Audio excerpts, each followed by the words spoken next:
Okay, we should be live. You should be able to hear me okay. I had a few problems with my sound earlier, actually, so hopefully it's all good. Looks like external mics, external headsets, that's all fine. I don't even know why I'm wearing this because I can't even, I can hear myself and I'm not talking to anyone. So yeah, that should be fine. I probably don't even need to, actually I can scratch that. Let me just unplug. So hopefully you can still hear me okay and the sound should be all right. Let's see what's going on.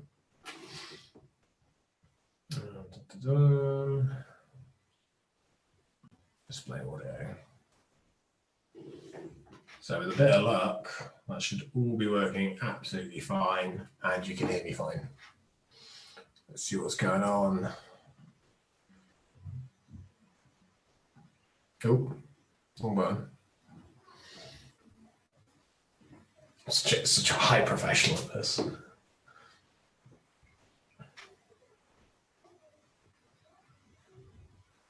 Should all be working absolutely fine. Cool. Right.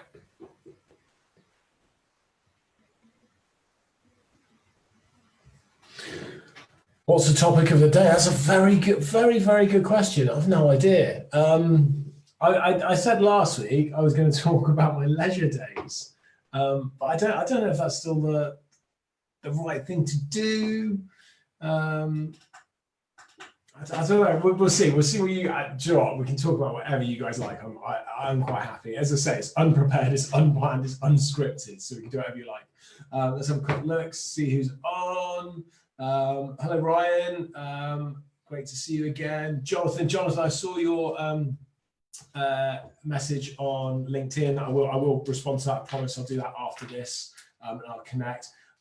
Jonathan messaged me. He runs a company called Harlequin's Costumes. I think, Jonathan, excuse me if I get this wrong, but I think what you do is you run, you make costumes for different productions and such like that. And I had a quick look at your Instagram. Your work looks amazing. Like, because we run an event company as well, and obviously we use different costumes and stuff like that. And the things you produce look absolutely brilliant.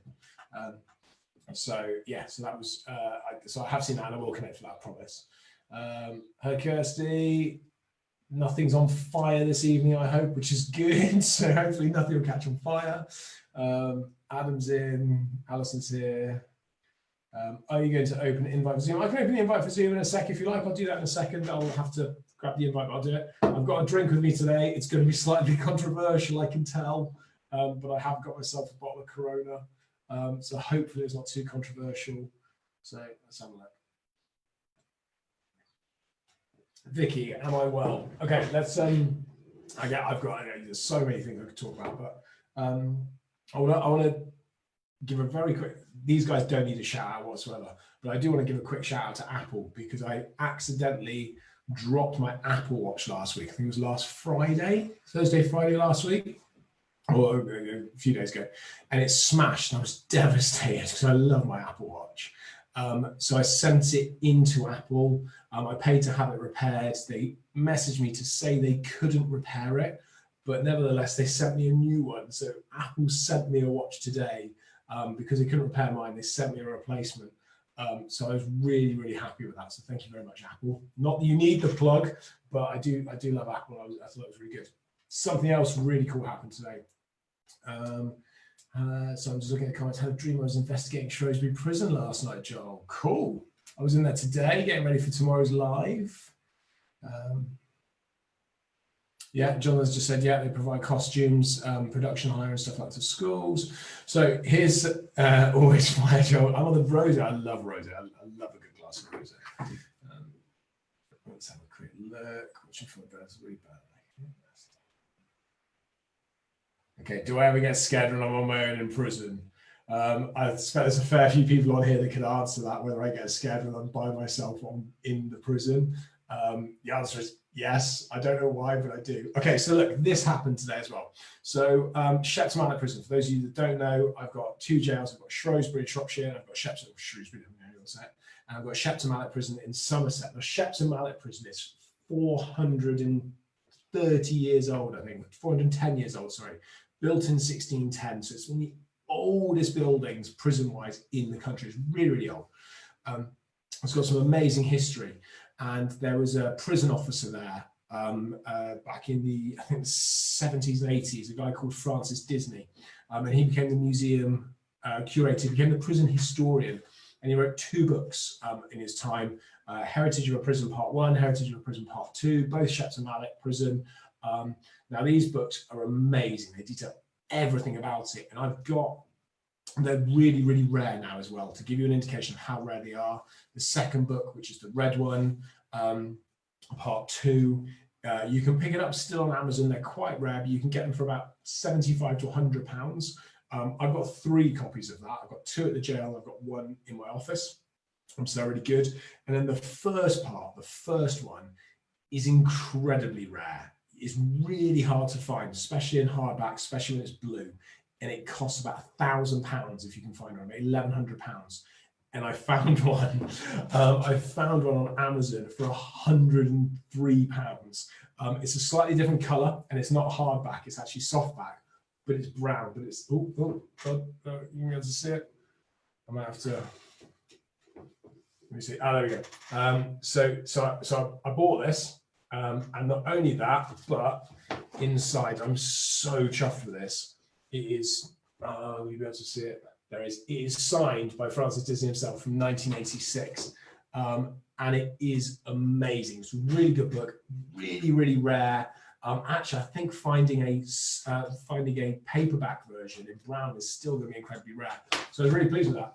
And he won't watch it, but the guy that I bought it from, Amazon, rang me today and said, I don't want to put it in the post in case it gets lost. So can I hand deliver it to you? So he drove to me today or this evening from Worcester to here to drop it off. I reckon that's probably breaking lockdown rules, in fairness, but he did drive it personally to drop it off, which I thought was amazing and really, really nice of him. But yeah, so pleased that I've got part 1 and part 2 now, because I think together they're really good. And if you didn't know, I've got something else which I think is probably, it's incredibly macabre, but it's probably one of my favorite, or most, I think it's one of my prized possessions in terms of prison history. Is I've got a Bible which the last prison governor at Shrewsbury was passed on. It was passed to him, and it was the original Bible given to the prison governor in 1912 and used for every execution in Shrewsbury prison from 1912 until George Riley's execution in 1962, and then passed on to governor to governor to governor. Has been passed on to me, and it is amazing. It's a standard Bible, normal Bible, but it's history. It's 110 years of history and what it's been through, and it's been through every single execution. So it's a huge piece of history, and I'm really fond of that book. So anyway, let's move on. So let me have a quick look at the comments, because I've missed some stuff I could see. Cheers, Kirsty, saying I get scared. Yeah, I get very scared of the prison. There's elements of it. I mean, I ran out today as a little bit of a joke, but yeah, it is nervy at night time by yourself. It's actually nervy with 2 or 3 of you. I think it's nervy when you get into various spaces. But anyway, we do lots of stuff on the lives.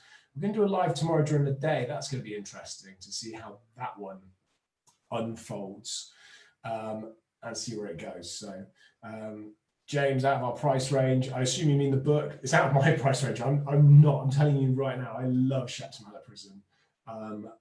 And I think the history of it, and Francis Disney, who died in 2015, I think it was, who I've met a few times, I spoke to, I put my bid in to buy the prison, had a long conversation about the prison history, about what we wanted to do and stuff like that.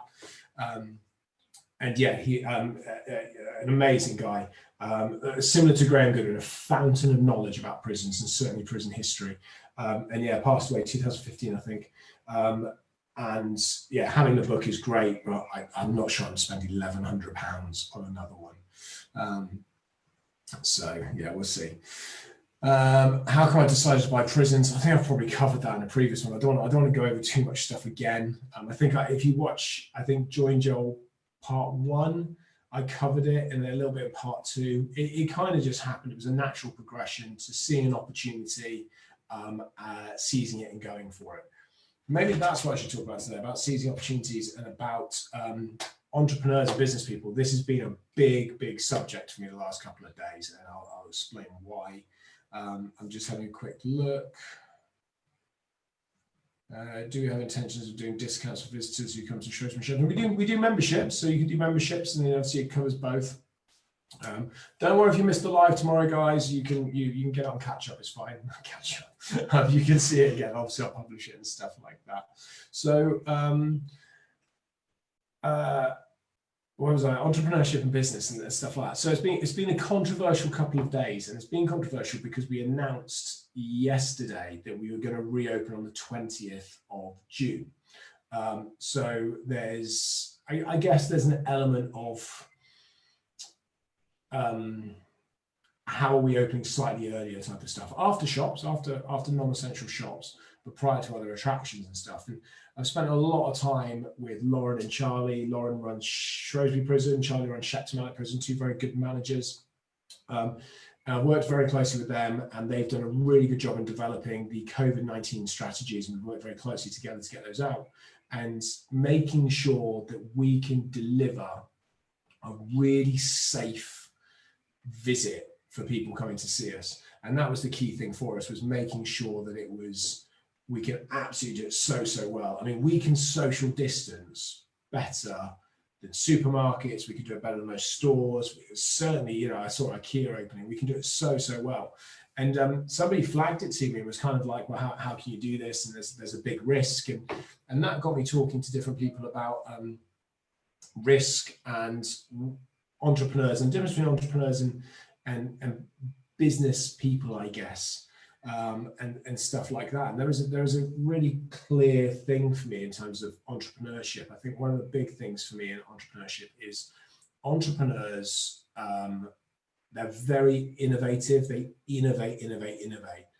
They really think outside the box. I'm not saying they're the only people that do, but that is kind of the textbook side of it, is massively innovative, come up with great ideas, solid visions generally, but they take the risk. And I think that's the key thing, is all those pieces put together, that's what drives an entrepreneur. And I always talk about, I do most things in threes. If you watch things I do, I talk a lot about threes. What I always say is for me, entrepreneurship comes down to three things. It comes down to your head, your heart, and your stomach. And your head is kind of thinking about what you want to do, the sense of it, and kind of go, well, I want to do that because this makes sense, and working out your goals effectively. Your heart is the passionate piece, which really helps really drive you forward. So why you want to do something. And yes, entrepreneurs are driven by money, but I tend to find there's a huge other drivers other than that. So yes, money is a driver for me. Absolutely. I'm not going to lie and say it isn't, but showcasing the history and the heritage of the prison, preserving them, protecting them, educating people on prison life and how it all works is such a huge piece of what we do. And I really kind of have that at the core. And as I move forwards and do the next thing with the incubation hub, I really want to support young businesses and new business owners into growth and flip that tide. Because at the moment, there's a huge amount of companies that fail. I think over the first 5 years, 8 out of 10 companies fail. And I want to spin that on its head. And I don't want to see any companies fail. But I'd love to see over 5 years that 2 companies fail and 8 succeed. I'd love to be part of that journey and help other people do it. So that's kind of the heart piece. And then the stomach, and I think it's the stomach. That's where people kind of not struggle, but that's where people fall down, is that there's something for entrepreneurs that burns deep inside your stomach. And it just gives you that push to really go for it, to take those risks and to not worry about the what ifs and just go for it. Sometimes that doesn't work. Sometimes it fails. Absolutely. Sometimes it fails. And that's when you use your head to try and make sure you get it right. So that's been something that I've been trying to sort of push a little bit over the last couple of days internally with my team as we've been getting the messaging out. Let's have a quick look. Lots of comments tonight. That's good. I love comments. You should use a lot of the lives. You never get too scared. Yeah. I know, James. I get it. I get people miss the prisons, and I love that. I love that you guys are just as connected to the jails as we are, and that's again another reason why I'm so passionate about buying them, because leasing them is one thing, but you want to have the security in there of knowing you can keep it going and keep it going and keep it going and keep it going. And that's a big passion for me. It's a big risk. I risked everything to open them. I will risk everything again to buy them. I will risk everything again to develop them. And to be honest, I'm quite kind of keen to do that. There's nothing behind me. I promise you that. Although I live in an old schoolhouse, so there is a lot of history in the house. The house I live in was built in 1815. It is an old schoolhouse. It was a school from 1815 until 1978. So yeah, it's listed. It's grade 2 listed. So I'm just covered by listed buildings. Trying to do anything at all, plaster a wall, paint something, change a window, do anything at all in anywhere in my life, at home or at work, is just treacherous. You can't do it because everything I have is listed. That was a mad decision when I started that one because everything takes so long. So yeah, let's have a quick look at what people are saying. It's almost out of the competition. Oh, sorry, different questions. Will people have to wear face masks when we reopen? If they want to, that's absolutely fine. If you want to wear face masks, no worries at all. We've secured PPE packs which contain face masks and gloves at both sites, which people can access. So those are there as well. So we're completely open to supporting people and making it as safe as they like. But again, there is a level of what people want to do. You don't have to wear a face mask, but you're more than welcome to. But what you do have to do is stay 2 meters away from everyone else, or anybody that you don't live with that's not in the same group as you. So you will have to stay 2 meters away from everyone else, and we will enforce it. I mean, we're a prison. You're not going to mess with us. You're not going to mess with our officers. So that will happen, certainly.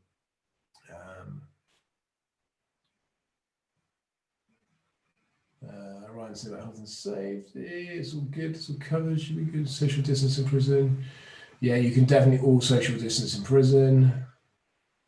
Let's have a quick look.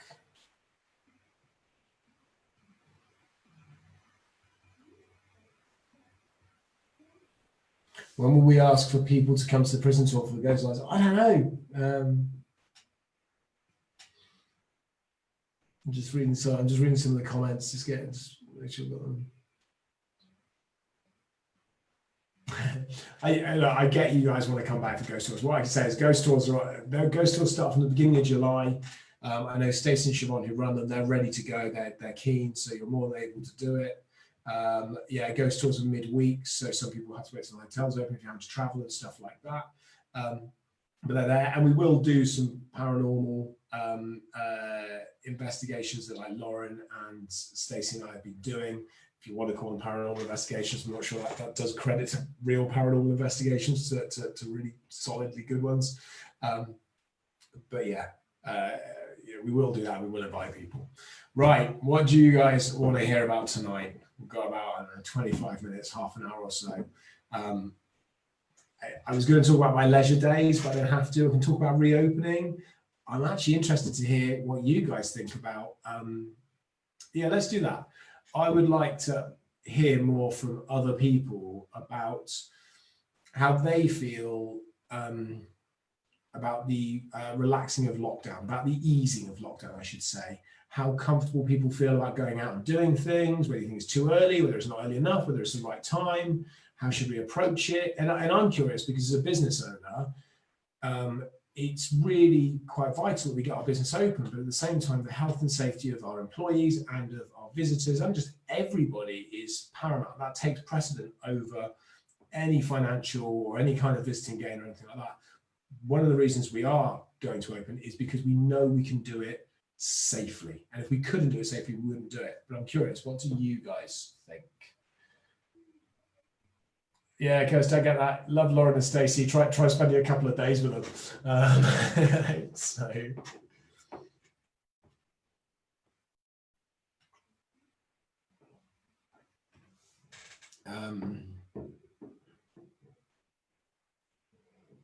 So some people are saying it's scary. About face coverings becoming mandatory on transport. I saw that earlier in the news. They announced today that face coverings will be mandatory on public transport. I don't think that's a bad shout myself. I think that it's. I think it makes sense. I believe it's proven. I'm not a scientist, so obviously I go by the same media outlets. I'm sure everyone else does, and the same reference points as other people do. I believe that wearing a face mask greatly reduces you spreading the virus, doesn't necessarily reduce catching it quite as much. So I think it still makes sense. And the trouble with public transport, tight enclosed spaces, trains, trains, planes, buses, stuff like that. So, and I can see that some people are saying they feel cautious and going to stick to essential trips only.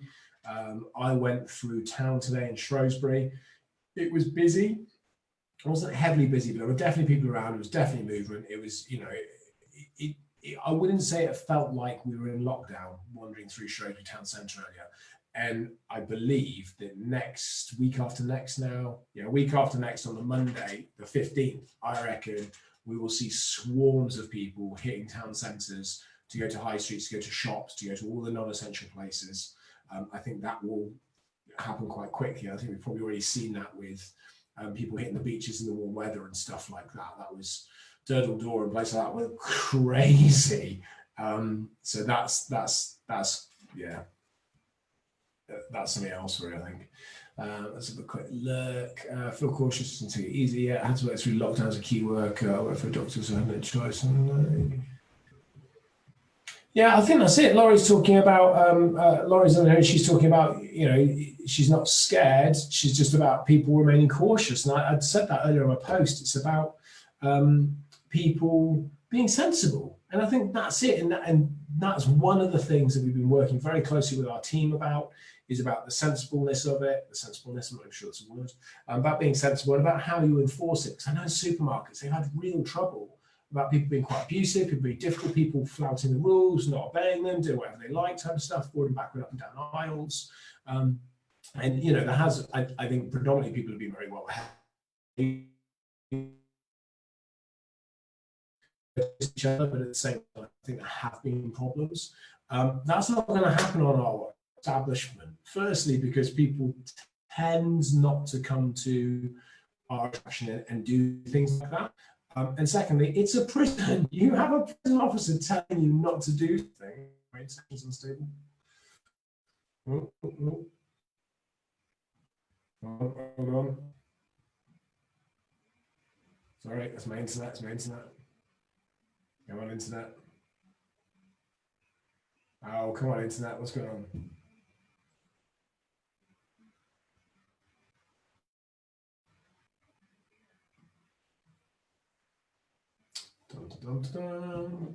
If my internet's become more stable.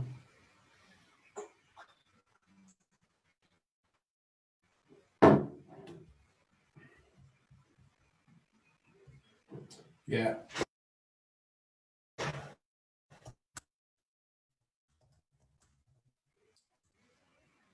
I'm able to do that. Hopefully it'll come back.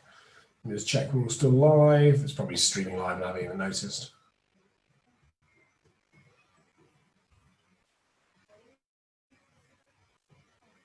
Am I still live? It says I'm still live.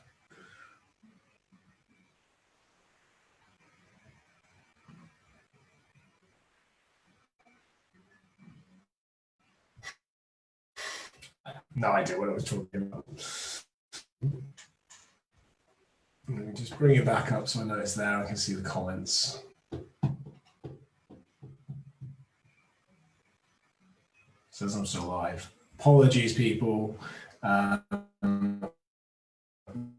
Just decided to struggle. I should do this from the prison, from the actual prison.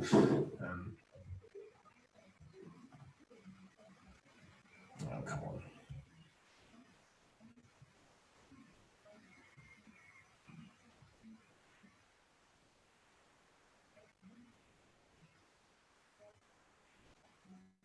Oh, cool. Right, I'm live, apparently. Yeah.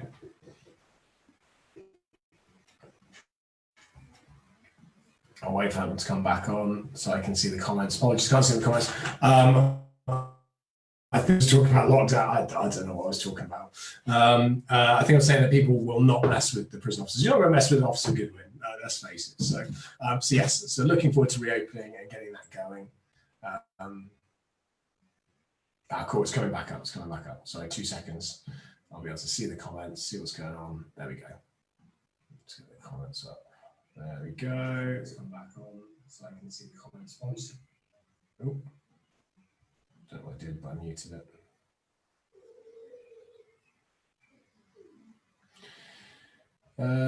Asking about areas in the prison again. You guys love the prison. I love the prison. I do. Cool. Right. Let's crack back on. Areas that I most hate going alone in prison. I really dislike archives. Archives, if you've not visited, is above the execution room. Actually, funny enough, where it's the building kind of the end is kind of here, I guess, and there's a room just above that comes off at an angle. And it's a decent sized room. It's archives. It's got massive, big filing system. Think of a room. There's one big filing cabinet. It's got big rails along the floor. These huge metal cabinets, big wheels that you turn on each cabinet, and they all slide basically together in and out and stuff like that.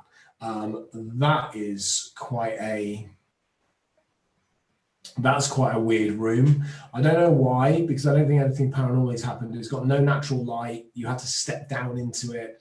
It's a bit creepy. I actually find as well, this sounds really stupid. There's a toilet, which is really weird, and I'm not too keen on that. But it wasn't originally a toilet. It's a toilet now. It sits above the old chapel. And basically, the old chapel used to be a huge open space in the front of the building, which is why we've got the big windows, the big architecture windows when you come in, because that originally was the chapel.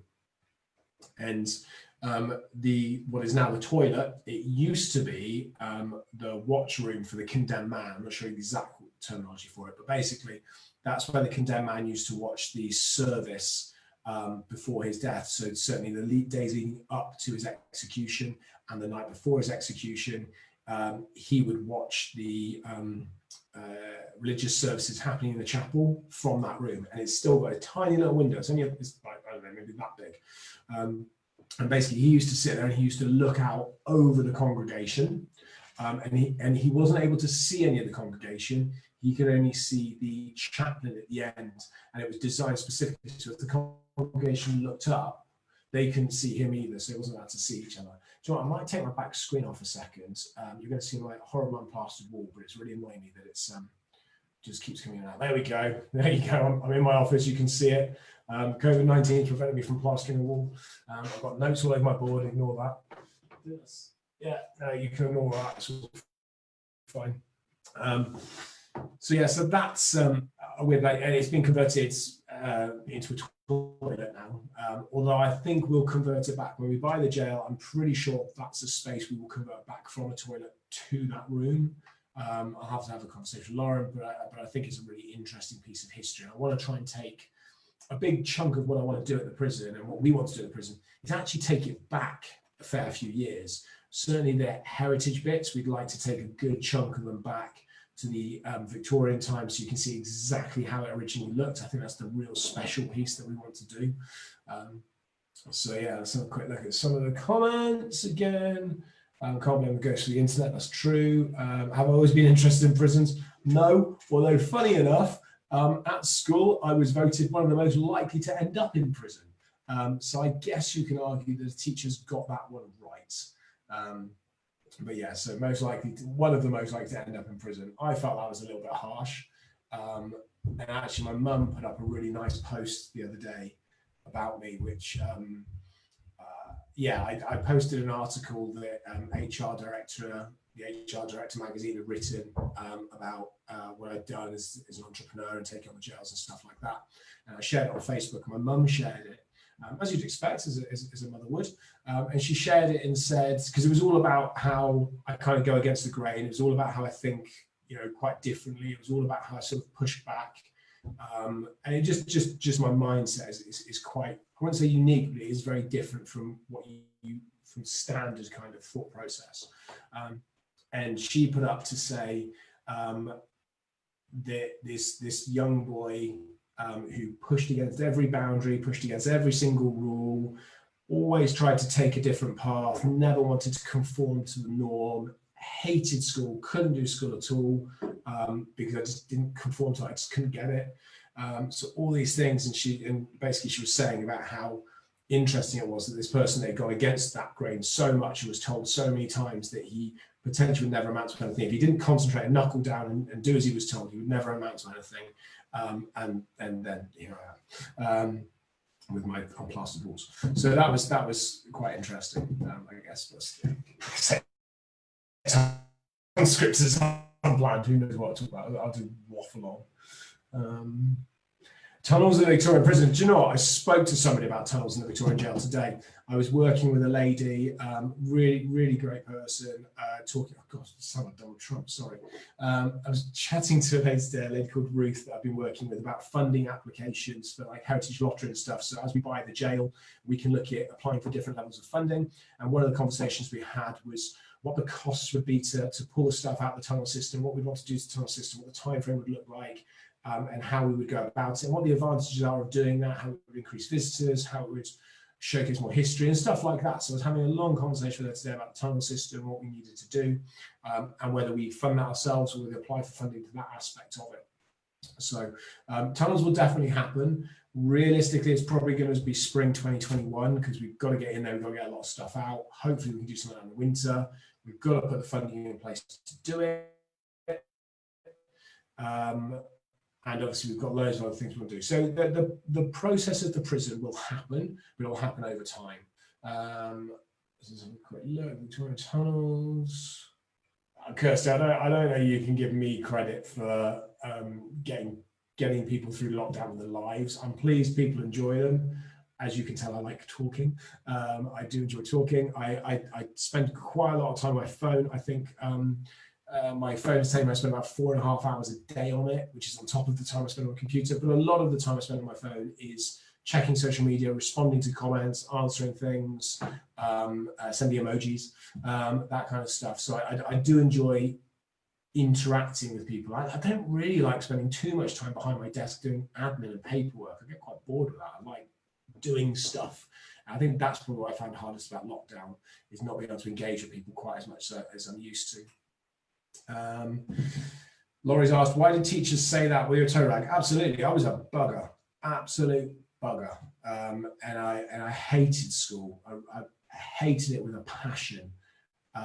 So it meant I pushed back really heavy and really hard, and that made me really difficult to deal with. I wouldn't have wanted to deal with me when I was a child and a teenager, because I was not shit really.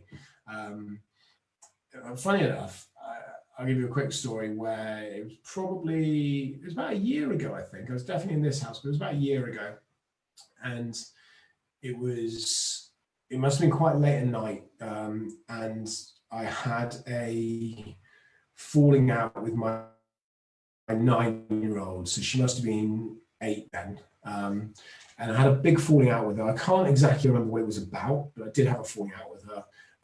And it was just so ridiculous. Like, she was having a massive go at me for no reason at all. And it was just really difficult. And I watched her, and I could see Joel, aged 8, doing the same thing to my mum.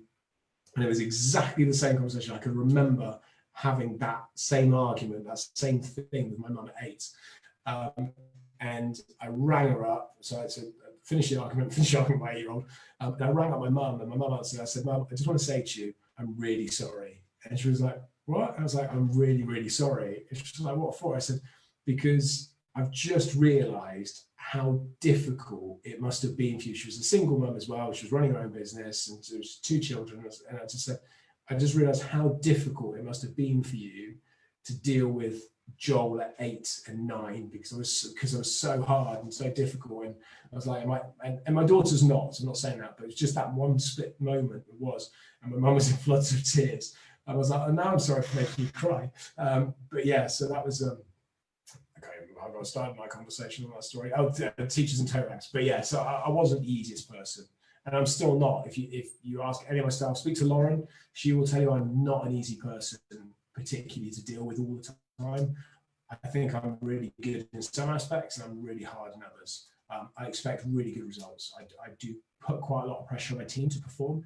I do expect a really high level of performance. I expect high levels of results, but then we give a huge amount back at the same time. So with that style of organization, which I really enjoy being. Honey and vinegar, I call it. It's a mixture between that real sweetness of a boss, that think all the bits you love about a boss, but also those bits that drive you and make sure you have to perform. And it's a marry of the two. How long did it take to build the prison? I don't know. Off the top of my head, I could probably have a look in the book. I'd have to have a look, if I'm honest. I'd be lying if I tried to give you a figure now. Lindsay said you only discovered the lockdown lives a few days ago and you're hooked. Oh, brilliant. Yeah, definitely watch Lockdown Lives. They're great. And I'm going to do another one tomorrow. So we've got another one coming tomorrow, daytime one. So that'll be a bit different. Let's keep it on time. Tunnels are amazing. Like they are. I had to go down there yesterday to go get the camera out that Lauren and Stacey had left in there from the weekend because I needed the camera for Graham's live. And even during the day, man, they got some freaky stuff in there. And you can see down from when you come, you see down through Seawing Yard and stuff like that. So, top 3 traits for being a good manager.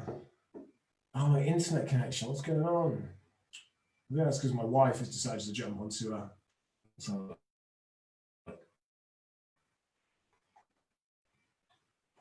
Top 3 traits of being a good manager.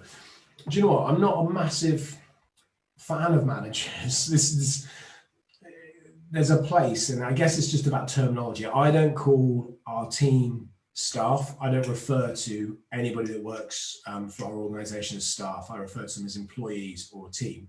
And that's just because I think staff is I don't know, it just feels like a bit of a harsh term. I prefer employees. I think it feels like people belong more. I'd love to get to a point where we kind of talk more about family, but I think, we're very much a team.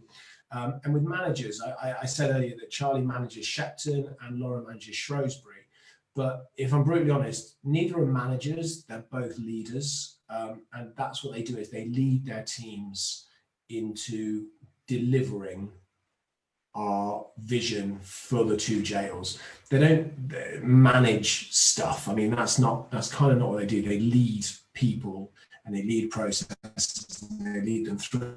So I think that's it. I think you, as a manager, as a leader, I think you've got to be willing to do everything. You've got to be willing to do it. You might not have to do it, but you have to be willing to do it. I think you need to have a lot of passion and compassion for people, and a lot of understanding. And I think you need to have a drive to.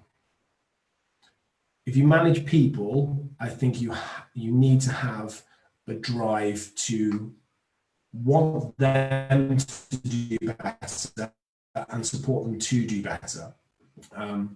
That's my internet connection got stable again. Oh, come on. Sorry. Damn internet. I'll do this next week in the prison, I promise. Let's just have a quick look. I just want to see if I can see the comments a bit bigger. Drive to. Sorry. So yeah, I think that's key for a good manager. And you've got to be a people person as well. If you don't manage people, then none of that matters. You can just be whatever.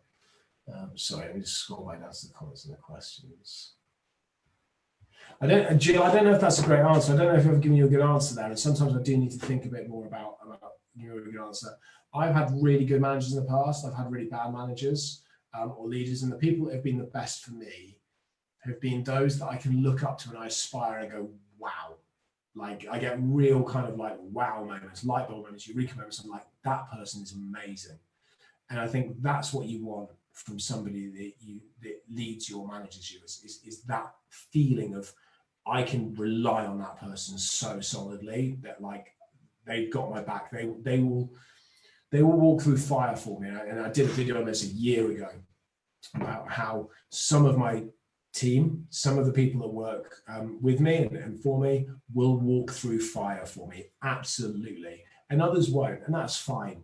But every single employee we have, every single person that works for anywhere in our organization, for any of us, I will walk through fire for them, whether they'll do it for me or not. And I think that's what you want from somebody is that piece. Emma's just arrived. It says you're watching. It says you joined. I don't know why it says you joined. You can just sit there and watch. Like you hear me talking all the time. Yeah. Oh, what a great question. Someone's got, did Dom from DVLA ever come back?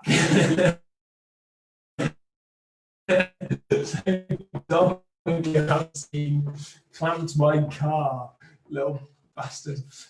So Dom clamped my car about a year and a half ago and had this huge thing. There's a video on YouTube. It must have been on YouTube for about a year, and then suddenly it just blew up, and it just got 700,000 views in like 2 weeks or something crazy. It's basically just me talking about this guy clamping my car, and I shouldn't have got the better of him, but I did.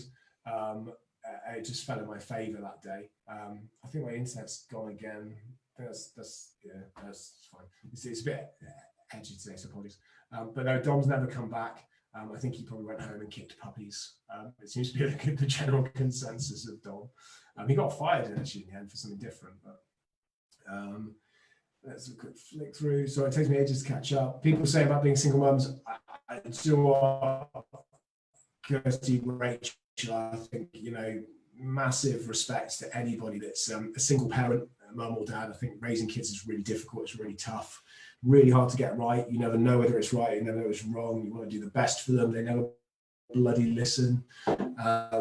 And you just don't know every day that you're doing the best. And if you're a single parent, you have to work as well. It's so much harder. And my mum was a single mum for years. And obviously, so I've seen it from the other side, I guess. Let's have a quick look. Get stuck in. Still here. Let's see.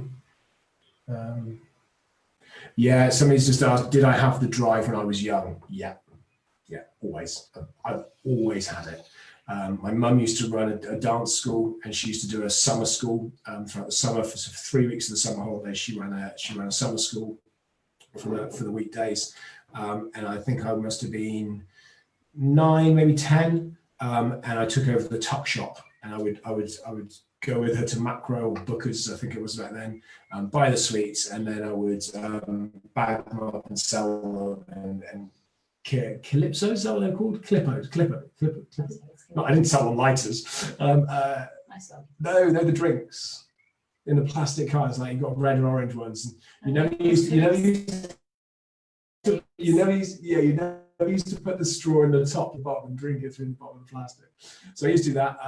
And I can remember at the age of 8 saying that I was going to buy a garage. I just drove past and I was like, I'm going to rent that garage. So yeah, I've always had that drive, always. I just never applied it to school because school never interested me, unless it was PE or drama. A little bit of history, but PE and drama were the subjects that I was finding. Funny enough, I liked history. I just got bored of doing things like medicine through time. And I preferred more things that like American history and I don't know, Victorian times, the plague always really interested me. Medicine through time wasn't so much. So Calippos, thank you, Teresa. Calippos, that's it. That was it. Kirsty, respect to my mum. I'm a very nice person. I am a very nice person. I'm not sure you can give my mum the credit for that. She doesn't watch this, so it's fine. I can say that and get away with it. She'll never see it. It's fine. Is the reason that we homeschool because I hated school myself? I'd love to homeschool, but I don't have the patience or the brains. Do you know what? I think Emma sat over there. So, Kirsty, you were homeschooled. That's interesting. It'd be interesting to see how you found it. But our eldest, Delaney, started school and she went for the first year and she hated it. I mean, we were fine with her going to school. There was no problems at all. Emma was working full time. I was working full time. We were both doing nearly 100 hours a week. Jonah was 2. Delaney was in school. That was fine. But she hated it. She came back from school like a grumpy teenager. She was always in a bad mood. She never wanted to do anything. She never wanted to get up in the morning. Every morning, and she was 4 or 5 at the time, every morning was a fight to get her to go to school. She'd come home. She really disliked it.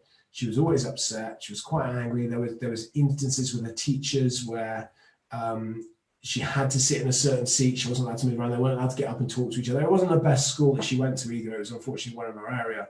And in the end, we just thought, sod it. This is not. It's not fun for her. It's not fun for us. And that's not what life should be about. Never mind education. education is part of life, and life shouldn't be painful like that. So yeah, we made the decision to start homeschooling, didn't we? And we started, and Emma did it, I think, for 2 years, 2.5 years, and worked full time as well. It was really difficult. And then we made the adjustment in our lives. We rejigged our entire lives. So Emma had more time to homeschool, which meant we had to sort of restructure everything. But I don't think it was necessarily because I had a bad time at school, because Emma was fine at school. It probably played a part, but it was more about her, really. And then Jonah has just never gone to school. But if you follow Emma, I'll put Emma's page up actually, and you can give her a follow, because Emma's talks a lot about homeschooling. If I'm honest and fair, Emma does. So I'm just trying to find her Facebook page. Why is it not putting it up? Is it because I can't spell? Yeah. Emma does 98% of the homeschooling. I do the final 2%, which is teaching the kids how to swear. Living Life and Learning 948, is that the one? Yeah, that sounds right. So I'll put Emma's page up, Emma's Facebook page. He says confidently. I'll pin it as a comment. If you want to give her a follow, she talks loads about homeschooling every day, loads of this kind of stuff like that. So, guys, do you know what? I think we're there. I think that's probably brought us quite nicely to an end. What advice would I give my younger self? Patience would be a massive one. I was really impatient. Patience. Probably a little bit more control in terms of just the approach, and thinking about what you want to get from a situation. So not bulldozing in, but looking at it and kind of analysing it, which is a bit more the psychology of I guess people, really. So yeah, but definitely patience. Patience is a massive one, because I just want everything now. So it does take some time. But yeah, I think that's it. I'm going to do another one next Thursday. I love doing these because they're unplanned. It shouldn't take me 45 minutes to drink a beer, but obviously I talk too much. Thank you guys once again. If you're around tomorrow, jump on at 12 o'clock. It's going to be a little bit different, I'll be honest, because it's daytime, so no ghosts. But I hope you like it. It's moving that piece on again. It'll be family friendly and such like that. It should be quite cool. It'll only be an hour. If not, you can always drop out. How did I meet Emma? In a pub. We'll pick that up another day, because I think that's another story. So thank you guys. Continue, please send me messages, send me comments, emojis, all that kind of stuff. I love connecting with you. That's really one of the reasons why I love doing this. It's because I just like speaking to people. And like I said, it's unplanned, unprepared, unscripted, which is great for me. So anyway, thank you very much. And I will see all of you next week, and obviously some of you time. Cheers, guys. Take care.